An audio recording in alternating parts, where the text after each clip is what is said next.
She manipulated, lied, and even tried to forge documents to take what was mine. But this time, I fought back. Now she's facing charges, and I'm the one with the last laugh. When my parents passed away last year, my sister and I inherited their apartment. It wasn't a mansion or some luxury penthouse, but it was ours. It was the place we grew up, the place where every childhood memory, both good and bad, was woven into the walls. It should have been split fairly. That was what they wanted. That was what the will said. But according to my sister, that wasn't enough. She thinks she deserves the whole thing. At first, I thought she was just grieving in her own way.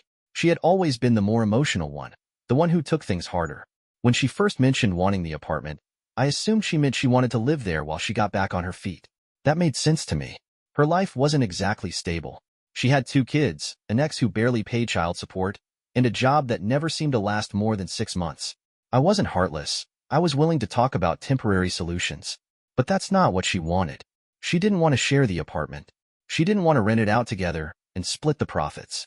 She didn't even want to buy out my share. She wanted me to give it to her. You don't need it like I do, she told me. You're fine.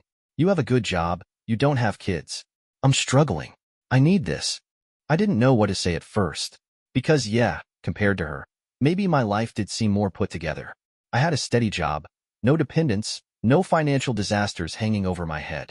But that didn't mean I could just throw away what was rightfully mine. Our parents left it to both of us. They didn't say, oh, by the way, give everything to your sister because her life is a mess. I tried to be reasonable. I suggested we sell it and split the money. That way, she'd have cash to get a new place, and I wouldn't be walking away empty-handed. She called me selfish. She said I was choosing money over family, that I was turning my back on her when she needed me the most. Mom and Dad would have wanted you to help me. That one stung, because honestly, I wasn't so sure they would have. The first time she said she needed the apartment, I actually felt bad. The second time, I started to question if I was being unreasonable. By the third time, I realized she wasn't asking. She was expecting. She didn't see this as something we both owned. She saw it as hers, and I was just an inconvenience standing in the way. You don't need it, she told me one night, her voice thick with frustration. You have a good life, a stable job, no one depending on you. I have kids. I have bills. I need this more than you do. I let her talk. I let her lay it all out. How hard things were, how much she was struggling, how unfair it was that I wouldn't just give her what she needed. And I almost fell for it. Almost. Because the truth was, she wasn't struggling the way she wanted everyone to believe. She had a place to live. She had people supporting her. She had options. She just didn't want to take responsibility for her own choices. She wanted an easy way out. And I was supposed to be the one to hand it to her. When I told her no, everything changed. The guilt trips turned into thinly veiled threats. So you'd rather see me and the kids on the street? Wow. You really don't care about family, do you? I hope you can sleep at night knowing you abandoned your own sister. Then she started bringing other people into it. An aunt called, asking me if it was true I was kicking my sister out of her home. A cousin texted, saying he didn't expect me to be so cold. She had twisted the story. She told everyone that I was hoarding the apartment while she was desperate and homeless, that I was choosing money over family. And worst of all, some people believed her. I wanted to keep the peace. I wanted to be the bigger person, but I could feel it happening. The same old pattern creeping back in. Me giving in. Her taking advantage. Me swallowing my frustration. Because that's how it had always been. But not this time. Not anymore. I wasn't going to let her guilt me into giving up what was mine. I wasn't going to let her rewrite reality just to make herself the victim. And if that meant being the villain in her story, fine. I could live with that. I should have expected the call. Ignoring her only meant she would find another way to force me into a conversation, whether it was through relentless texts, family interference, or just showing up at my door unannounced. So when my phone rang, I hesitated for only a second before picking up. The moment I said hello, she was already in the middle of a rant. You're really doing this to me? To your own family? You have everything, and you won't even help me? You don't need the apartment, but I do. You're seriously that selfish? I barely had time to register what she was saying before she steamrolled ahead, voice shaking with anger. You have no idea what it's like to struggle. You have no clue what I go through every single day just to make sure my kids have food, a home, a life. You don't have to wake up at 5 a.m. to work a shitty job that barely covers rent. You don't have to wonder if you can afford groceries next week. You have no responsibilities, no one depending on you. but you still won't help your own sister. The words hit me like a machine gun, one after another, designed to push me into a corner. But beneath all the accusations, I heard something else, something she probably didn't even realize she was revealing. This wasn't just about the apartment. It never was. This was about resentment, a grudge that had clearly been festering for years, bubbling under the surface, waiting for the right moment to explode. Maybe she had always been keeping score. Maybe every good decision I made, every stroke of luck I had, every success in my life had felt like a slap in the face to her. Maybe she had been waiting for the day when I would be forced to pay for the fact that my life had turned out more stable than hers. I took a slow breath, forcing my voice to stay steady. I'm not giving you the apartment. That was it. No justification, no explanations. Just a clear, direct answer. For a brief second, there was silence. Then the dam broke. You're a fucking greedy piece of shit. You don't deserve this. Mom and Dad would be disgusted if they saw what kind of person you turned into. You've never cared about this family, and you never will. You don't have kids, you don't have real responsibilities, you don't even understand what it means to love someone unconditionally. I hope you choke on your money, you selfish bastard. And then, she hung up. I sat there, gripping my phone, waiting for the regret to creep in, waiting for that familiar guilt to take over, the way it always did whenever we fought. But as the seconds passed, the only thing I felt was relief. Because for the first time in my life, I saw things clearly. She had never wanted a relationship with me, not in any meaningful way. She wanted what I could give her. The moment she realized I wouldn't hand it over, she discarded me without a second thought. It had always been conditional, always dependent on whether or not I was willing to play the role she expected. And now that I had refused, I wasn't her family anymore. I wish I could say that was the end of it. That once she got everything off her chest, she accepted reality and moved on. But my sister wasn't the kind of person who let things go, and she certainly wasn't going to let this go. She had lost her chance to manipulate me, but that didn't mean she was done trying to get what she wanted. Because what came next? That was when the real damage started. If I had thought the worst was over after that phone call, I was dead wrong. I had underestimated just how far my sister was willing to go. She wasn't just going to accept my refusal. No, she was going to punish me for it. It started small. A few cold messages from extended family, worded just vaguely enough to seem innocent but loaded with accusation. Hey, I heard about what's going on. Are you sure you can't just help her out? She's really struggling. Then came the guilt-laced calls. My aunt, my cousin, even my mom's old friend, who I hadn't spoken to in years. It's not that big of a deal, right? You could just sign it over and walk away. I could tell my sister had been working hard behind the scenes, spreading her version of the story, making it sound like I was heartlessly leaving her and her children to suffer while I greedily hoarded something I didn't even need. She had always been good at playing the victim, but this was next level. Then, she took it further. One morning, I woke up to a notification on Facebook. My sister had made a long, dramatic post about family betrayal. She didn't mention me by name, but it was painfully obvious who she was talking about. Imagine losing both your parents and thinking at least you have family left, only to find out that greed is more important than blood. Imagine knowing your own flesh and blood would rather see you homeless than lift a finger to help. People show their true colors when money is involved. The comments were exactly what she wanted. OMG, who would do that to their own sister? Wow, some people have no heart. Your parents would be so ashamed of them. I sat there, staring at my phone, my heart pounding with a mix of rage and disbelief. I wanted to reply. I wanted to set the record straight. I wanted to scream the truth into the void. But I didn't, because I knew how this worked. The second I defended myself, I would be painted as the villain. My sister would twist my words, play the wounded victim, and suddenly I would be the monster attacking her. I closed the app and told myself to let it go. But then things got worse. A week later, I got a call from the property management office. They sounded confused. Hey, we just wanted to confirm. Are you planning to transfer the lease to your sister? She called and said she was taking over ownership. I felt a cold rush of anger. She was trying to go around me. She had actually tried to take the apartment without my permission. I had to send over copies of my parents' will, my ID, and legal documents proving my co-ownership, just to stop her from bulldozing her way into what she wanted. When I confronted her, she acted shocked. Wow, so you're actually blocking me from having a home? That's what you're doing. Like I was the one in the wrong for not letting her steal from me. That was the moment I knew. This was war. She wasn't going to stop.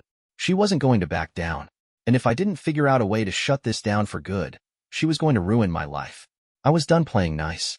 The moment I got off the phone with the property management office, I realized something. My sister wasn't just being entitled anymore. This wasn't just manipulation, or guilt tripping, or throwing a tantrum to get her way. She was actively trying to steal from me. She had gone behind my back, lied to people, and attempted to take control of the apartment without my permission. And the worst part? She didn't even try to hide it. She was brazen about it, because in her mind, she truly believed she was entitled to it. When I called her, ready to tear into her, she picked up with fake innocence dripping from her voice. "Oh, what now?" she sighed, like I was the one bothering her. I didn't take the bait. "Don't ever contact the property office again. You don't own the apartment. I do. And if you try this again, I will take legal action." Her scoff was immediate. "Are you seriously threatening me right now? You're going to sue your own sister?" "I will do whatever I have to do to stop you from taking what isn't yours." Silence. A long pause. Then, she laughed. Laughed. Like the idea of me standing up for myself was some kind of joke. "Wow," she said, her voice mocking. "So this is who you are now? You're actually gonna lawyer up against your own blood, just because you don't want to help me? What the hell is wrong with you?" I felt my grip on the phone tighten, my pulse hammering in my ears. I had spent weeks being guilt-tripped, villainized, and manipulated, and I was over it. "No," I said, voice cold. "What's wrong is you thinking you can take something that doesn't belong to you. What's wrong is you going behind my back, lying to our family, and trying to make me look like the bad guy just because I won't let you use me. What's wrong is you treating me like an ATM instead of a brother." She didn't say anything at first. Then she scoffed again, this time lower, angrier. "Fine," she spat. "If you want to go to war over this, then let's go to war." And she hung up.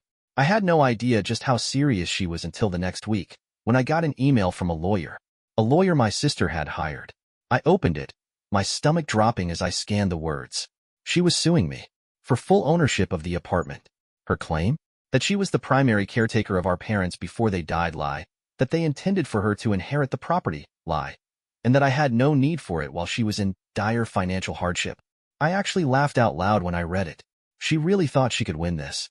She really thought she could legally bully me into giving up what was mine. And I decided, right then and there, that I was done holding back. She wanted war? She was about to get one. The moment I finished reading that email, something in me snapped. Up until now, I had been trying to reason with her, trying to keep the peace, trying to ignore the guilt-tripping and the lies and the manipulation. But this was a new level of insanity. She had actually hired a lawyer. She had actually filed a lawsuit against me. She wanted to drag me through court, humiliate me, and force me to either give in or spend thousands of dollars in legal fees just to defend my own inheritance. And for what? Because she couldn't stand the idea of me having something she didn't? Because she thought she could break me? I wasn't going to let her win. I called my own lawyer the same day. I wasn't going to just sit back and wait for this mess to play out. I was going to shut it down. The first thing my lawyer told me? She didn't have a case. Not even close. Our parents' will was clear. We were equal co-owners. There was zero legal basis for her to claim full ownership. And that lie about being their primary caretaker? It was laughable. Our parents had been in a retirement home for years before they passed, paid for by their own savings. My sister had done nothing for them. She was banking on the idea that I would back down, that I would look at the time, money, and stress of a lawsuit and decide it wasn't worth it. She didn't expect me to fight back. My lawyer responded to her claims, shutting down every single lie. He also warned her lawyer that if she didn't drop the case, we'd be countersuing for legal fees and damages. I didn't just want to win.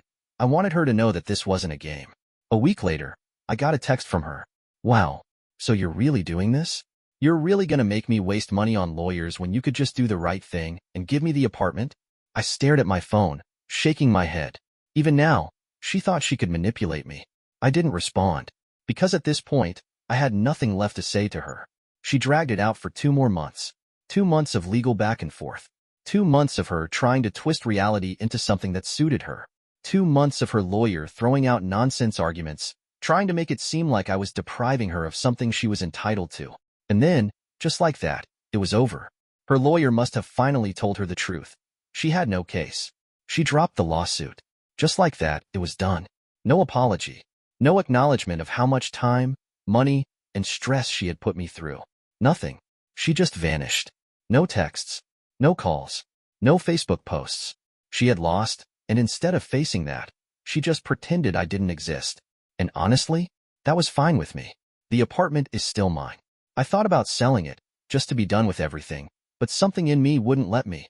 Not because of the money, not because I needed the property, but because it was the first thing in my life I had ever truly stood my ground on. I refused to let her take it, and in the end, that's what really mattered.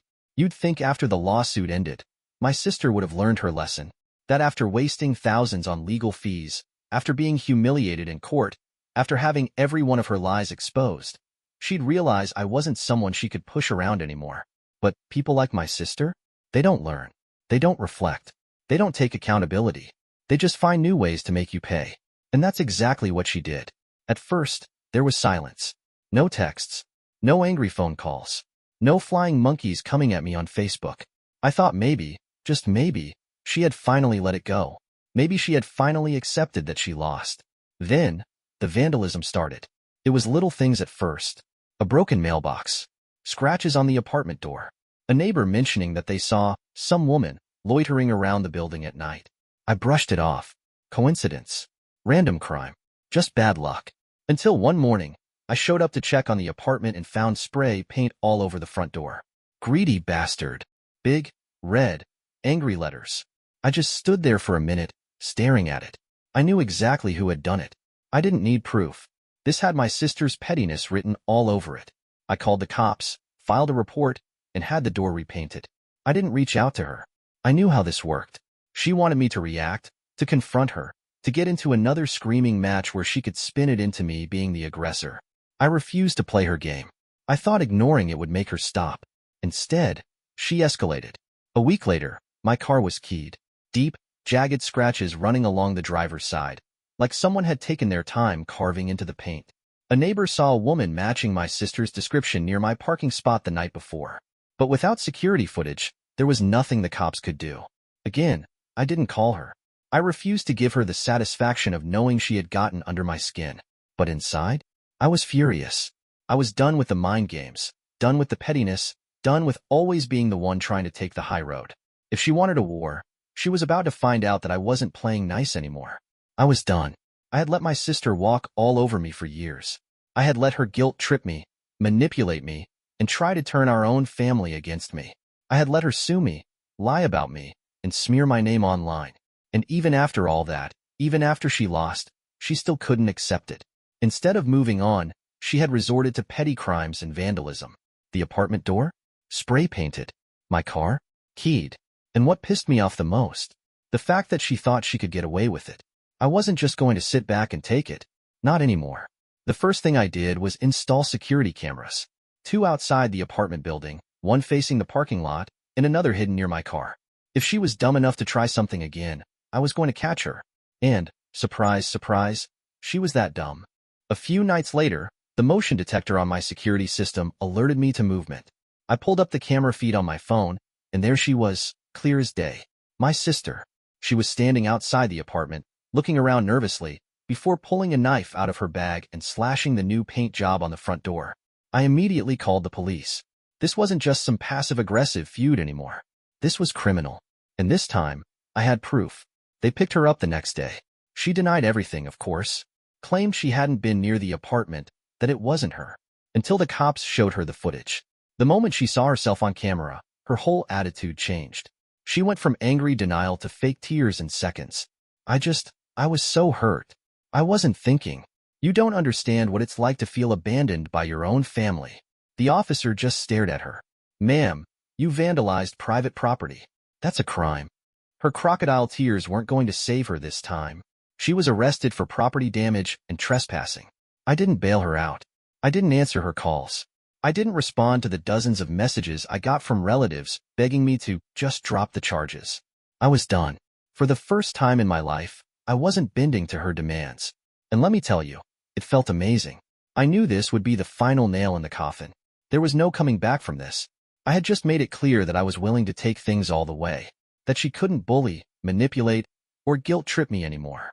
And if she wanted to keep coming after me, she'd have to do it from behind bars. If my sister had any sense left, she would have let it go. She had already lost in court. She had been caught on camera vandalizing my property. She had been arrested. But some people don't know when to quit. And my sister? She was one of those people. She got out on bail a few days later. Not because I helped her, but because one of our relatives did. And almost immediately, I got a message from her. "I hope you're happy, asshole." That was it. No apology.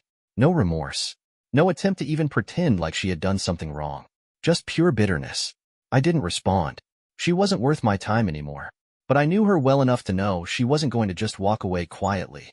She still had one last move to play. A week later, I got another call from the property management office. "So, your sister just tried to list the apartment for rent?" I nearly dropped my phone. She what?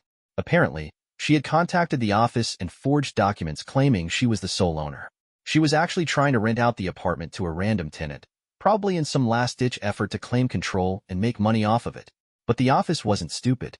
After everything that had happened, they knew she wasn't the owner, and they immediately flagged the documents as fraudulent. They also called the cops. This time, she was facing actual criminal charges. Forgery, fraud, attempted property theft. The list was growing, and unlike before, our family couldn't excuse it. They couldn't pretend she was just upset, or that I was being too harsh. She had committed multiple crimes, and she was about to pay for them. When the police showed up at her door, she apparently lost it. She screamed at the officers, crying that I had ruined her life, that I had turned everyone against her, that she was just trying to survive. But none of that mattered anymore. This wasn't about a sibling argument. This was the law, and the law didn't give a damn about her sob story. They arrested her again, and this time, there was no one left to bail her out. I wish I could say I felt some kind of satisfaction when she was arrested the second time, that I felt vindicated, that it was the perfect ending to all the chaos she had caused. But honestly, I just felt tired. This wasn't the outcome I wanted. I never set out to destroy her life. I just wanted her to leave me alone, to respect my boundaries, to accept that she wasn't entitled to take whatever she wanted from me just because we were related. But she couldn't do that. She pushed and pushed and pushed, until she finally pushed herself off a cliff. This time, no one bailed her out. Our family had finally seen her for who she really was. The relatives who had defended her, they went quiet. The ones who had called me selfish, they never reached out again. Because now, it was impossible to deny the truth. This wasn't about me being greedy. It wasn't about her needing help. It was about her never being willing to accept the consequences of her own actions. And now, she had run out of people to blame. She ended up pleading guilty to fraud and vandalism. She got a suspended sentence, meaning no jail time unless she messed up again. But she was on probation, she had to pay fines, and she now had a criminal record. And just like that, the war was over. She lost. I haven't spoken to her since. She doesn't try to contact me anymore. No texts, no calls, no passive-aggressive Facebook posts. It's like I ceased to exist in her world. And honestly, that's exactly how I want it to stay. As for the apartment, I still have it. I thought about selling it, just to erase the reminder of everything that happened, but I decided against it. Not out of spite, not because I need the money, but because it represents something bigger. It was the first time in my life I stood up for myself. The first time I didn't cave under pressure. The first time I refused to let someone else's entitlement take away what was rightfully mine. And if there's one thing I've learned through all of this, family isn't about blood. It's about respect. And if someone, even family, doesn't respect you, then they don't deserve a place in your life.